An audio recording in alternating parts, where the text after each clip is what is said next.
Hello అండి. ఈ వీడియోలో follow in new next part చూద్దాం. ప్రీవియస్ పార్ట్స్ ఒక ప్లేలిస్ట్ లింక్ ఈ వీడియో డిస్క్రిప్షన్‌లో ప్రొవైడ్ చేశాను. ఫస్ట్ ఆ వీడియోస్ చూసి ఇది ఫాలో అవ్వండి. లేకపోతే కన్‌ఫ్యూజ్ అయిపోతారు. ఛానెల్‌లో ఇలాంటి వీడియోస్ వస్తూనే ఉంటాయి. సో, తప్పకుండా ఛానెల్‌ని సబ్స్క్రైబ్ చేసుకొని బెల్ ఐకాన్ ఆన్ చేసి పెట్టుకోవడం అస్సలు మర్చిపోకండి. ఎపిసోడ్ స్టార్టింగ్‌లోనే జింగ్ వచ్చేసి మిస్టర్ యువాన్ అని చెప్పి ఒక ఆయన్ని మీట్ అవుతాడనమాట. ఏంటంటే అతనికి మనీ కావాలి కాబట్టి వాళ్ళ నాన్నగారు ఓల్డ్ ఫ్రెండ్ అనమాట. అందుకే మీట్ అవుతాడు. నాకిప్పుడు మనీ కావాలి. ఒక దాంట్లో మీరు గనక ఇన్వెస్ట్ చేయగలిగితే మా కంపెనీలో నాకు చాలా హ్యాపీగా ఉంటుంది అన్నట్టు అంతా చెప్తే, మనీ ఇన్వెస్ట్‌మెంట్ అయితే చేయలేను. బట్ మార్ట్‌గేజ్‌లో మనీ ఇవ్వమంటే ఇస్తాను అన్నట్టు చెప్తాడు. నాకలా వద్దు ఇన్వెస్ట్‌మెంట్ చేయండి అంటే, నేను చెప్పేది మీకు అర్థం కావట్లేదనుకుంటా. ఎంతైనా మీ నాన్నగారు ఫ్రెండ్ అయినంత మాత్రాన ఫస్ట్ నా ప్రాఫిటే నేను చూసుకుంటాను కదా! నీకు హెల్ప్ చేసేదానికన్నా అన్నట్టు చెప్తాడు. ఇక సీన్ అర్థమైపోయి జింగ్‌కి ఇవ్వడని చెప్పి సరే సారీ అని చెప్పేసి వెళ్ళిపోతాడనమాట.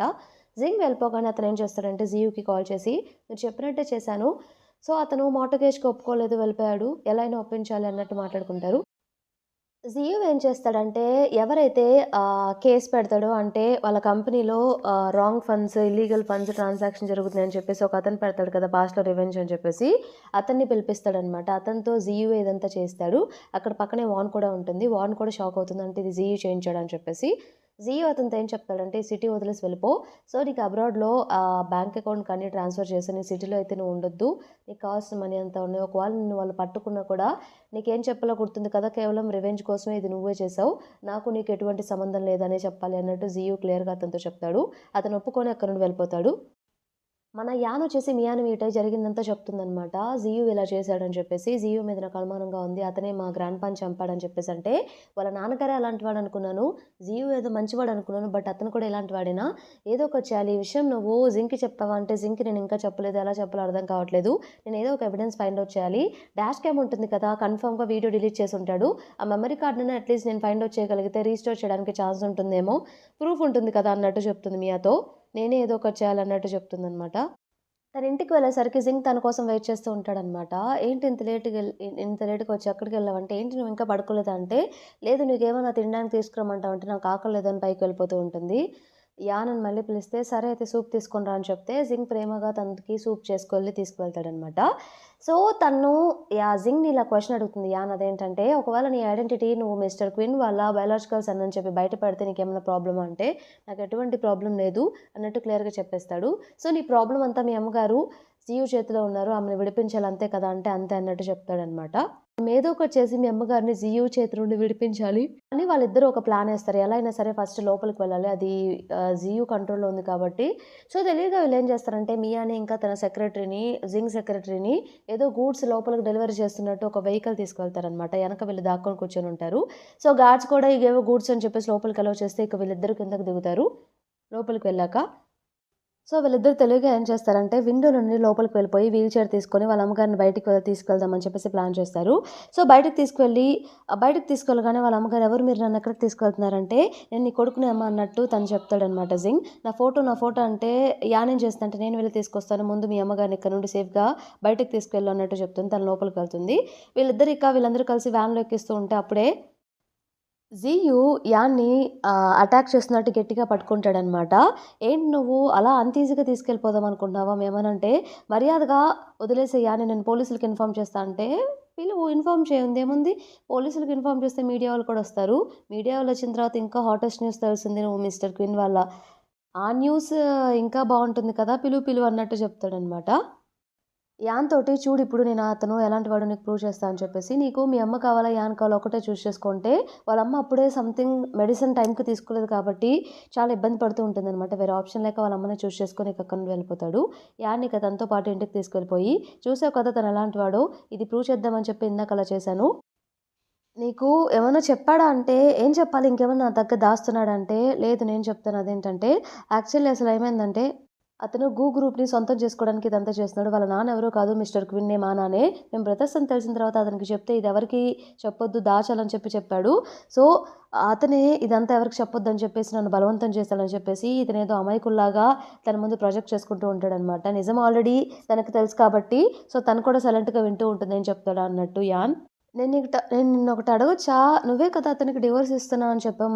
మళ్ళీ అతనికెందుకు హెల్ప్ చేస్తున్నావంటే, అవును నేను అతనికి డివోర్స్ ఇస్తుంది. అతను ఇదంతా నాకు చెప్పలేదని చెప్పేసి, ఇప్పుడు చెప్పావు కదా నువ్వు మిస్టర్ క్వీన్ వాళ్ళ అబ్బాయి అని చెప్పేసి, ఈ విషయం అని నాకు చెప్పలేదు. అతను నాకు చాలా కోపమొచ్చేసింది. అలాంటి మ్యారేజ్ చేసుకుంటే ఏంటి, చేసుకోకపోతే ఏంటి, అందుకే నేను డివోర్స్ ఇద్దామని ఫిక్స్ అయ్యాను అన్నట్టు చెప్తుందనమాట.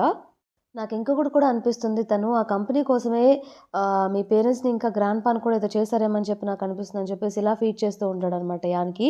అదే నిజమైతే అతను నాకస్సలు వద్దని చెప్పేసి తను రింగ్ తీసి ఇసిరి కొడుతుంది. ఇదంతా యాక్టింగే తన ముందు కావాలని చెప్పి నమ్మించడానికి. "నువ్వేమనుకోకపోతే ఈ రోజు నైట్ ఇక్కడే ఉండు. తను నీకేమైనా హార్మ్ చేయొచ్చు. సో సో నీది ఆ గెస్ట్ రూమ్‌లో నువ్వు ఉండొచ్చు" అని చెప్పేసి తనని గెస్ట్ రూమ్‌లోకి తీసుకెళ్ళి ఇక్కడే నువ్వు ఉండొచ్చు అంటే థాంక్ యూ అన్నట్టు చెప్తుందనమాట. మనకి జింగ్‌ని చూయిస్తారు. జింగ్ ఫైనల్లీ వాళ్ళ అమ్మగారిని హాస్పిటల్‌లో అడ్మిట్ చేసి, సో, అసలు ముందు వాళ్ళెలా ప్లాన్ చేసుకున్నారో అది చూయిస్తారనమాట. సో, యాన్ ఇంకా జింగ్ ఇదంతా ముందు కావాలని చెప్పి ప్లాన్ చేసుకుంటారు. యాన్ వచ్చేసి నేను జియు దగ్గరే ఉంటాను. వాళ్ళింట్లోనే ఇది తప్ప మనకి ఇంకో వే లేదు ఎవిడెన్స్ కనుక్కోవడానికి. అతని దగ్గర కనుక్కోవడానికి చాలా కష్టంగా ఉంది. నాకేం కాదు అని నేను చూసుకుంటాను అన్నట్టు తను ముందే ప్లాన్ చేసుకుంటది. అందుకే అనమాట జింగ్ కూడా వాళ్ళ అమ్మగారినే చూసుకొని వెళ్ళిపోతాడు. ఇదంతా వాళ్ళ ముందు ప్లానే కాబట్టి. ఆ రోజు నైట్ వాళ్ళిద్దరూ డివోర్స్ తీసుకోబోతున్న విషయం కూడా న్యూస్‌లో స్ప్రెడ్ అవుతుందనమాట. అది చూసి కన్ఫర్మ్‌గా జియునే ఇదంతా చేసుంటాడని చెప్పి తననుకుంటుంది. అప్పుడే లోపలికి ఒక లేడీ వస్తుంది. లేడీ వచ్చేసి మీకు క్విన్ ఈ సూప్ డెలివర్ చేయమని చెప్పారు. ఇక్కడ పెట్టనా అంటే, "ఆ! పెట్టి వెళ్ళిపోండి" అన్నట్టు చెప్తుంది. ఆ రోజు నైట్ ఇల్లంతా సెర్చ్ చేద్దామని చెప్పి అనుకుంటుందనమాట. ఏమైనా ఎవిడెన్స్ దొరుకుతుందేమో అని చెప్పేసి. ఒక రూమ్‌లోకి వెళ్లి సెర్చ్ చేస్తే ఏం దొరకదనమాట. ఇంకొక రూమ్‌లో చూస్తే వాళ్ళ అమ్మగారి పెయింటింగ్ ఉంటుంది. దాన్ని చూసి వాళ్ళ అమ్మగారిని గుర్తు చేసుకున్నప్పుడు వెనకైతే లెటర్ కనిపిస్తుందనమాట. అదేంటా అని చెప్పి వెంటనే తీసి చూస్తుంది. వాళ్ళ నాన్నగారు జియుకి రాసిన లెటరే అది. ఇది జియుకి రాసిన లెటర్ అని చెప్పేసి, సో, ఏం రాస్తాడంటే, "నువ్వు చేసిన తప్పు నాకు తెలుసు. నువ్వు దాచిపెట్టాలనుకున్నది. ఆ భారం కూడా, ఆ తప్పు కూడా నా మీద వేసుకొని నేను వెళ్ళిపోతున్నాను. నేను వెళ్ళిన తర్వాత క్వీన్ గ్రూప్‌ని నువ్వే ప్రొటెక్ట్ చేయాలి. అలాగే నేను చాలా తప్పులు చేశాను కానీ, నువ్వే నా ఇష్టమైన కొడుకువి" అన్నట్టు ఆ లెటర్‌లో ఉంటుంది. దాన్ని చదివిన తర్వాత తనకేం అర్థమవుతుందంటే, మా పేరెంట్స్ డెత్‌కి ఓన్లీ మిస్టర్ క్వీనే కాదు, జియు కూడా రీజన్ అయి ఉంటాడా? అసలేం జరుగుంటుంది అని చెప్పి థింక్ చేయడం స్టార్ట్ చేస్తుందనమాట తన రూమ్‌లో. అప్పుడే దాన్ని జియు పిలుస్తూ ఉంటాడు డిన్నర్‌కి రా అని చెప్పేసి. తను బయటికి రాగానే జీవ ఏమో తింటూ ఉంటాడు. తనేం తినకపోయేసరికి భయంగా కూర్చొని ఉంటుందనమాట. "ఏంటి నీకు ఆకలిగా లేదా?" అంటే, "నువ్వేనా డివోర్స్ విషయం బయటికి చెప్పావు న్యూస్ వాళ్ళకంటే." "ఆ! నేనే చెప్పాను. తప్పేముంది? ఎలా అయినా సరే గ్రూప్ నీ చేతికి రావాలని చెప్పి ఇదంతా నేను చేస్తున్నాను. నీకే హెల్ప్ చేస్తున్నా నేను" అన్నట్టు తను చెప్తుందనమాట. నీకు అలా అనిపించట్లేదా? ఇదంతా చేయొద్దా నేనంటే?" "అలా కాదు. అది కూడా మేబీ మా కంపెనీకి ఎఫెక్ట్ అవుతుందేమో అని చెప్పి అలా చెప్పాను" అన్నట్టు తను చెప్తుంది. "నువ్వేం వర్రీ అవ్వకు. గూని ఎలా అయినా సరే మీ కంపెనీ నుండి తొలగించే బాధ్యత నాది. నేను చూసుకుంటాను అదంతా" అన్నట్టు చెప్తారు. "రేపు నేను కంపెనీకి వెళ్ళాలి. నాకొక మీటింగ్ ఉంది" అని చెప్పి యాన్ చెప్తే, "నేను కూడా వస్తాను" అన్నట్టు క్విన్ చెప్తాడనమాట. జియు చెప్తాడనమాట. "లేదు లేదు అందరూ చూస్తే బాగోదు నువ్వు మా కంపెనీకి రావడం. నేను ఒక్కదాన్నే వెళ్లి హ్యాండిల్ చేయగలను" అని చెప్పేసి చెప్తుంది. సరే అని చెప్తాడు. అప్పుడే తను జియు వచ్చేసి యాన్‌కి దగ్గరికి రావడానికి ట్రై చేస్తాడనమాట కిస్ చేయడానికి. యాన్ వచ్చేసి వెంటనే పైకి లేచి నెట్టేస్తుందనమాట. దూరంగా వెళ్ళిపోతుంది.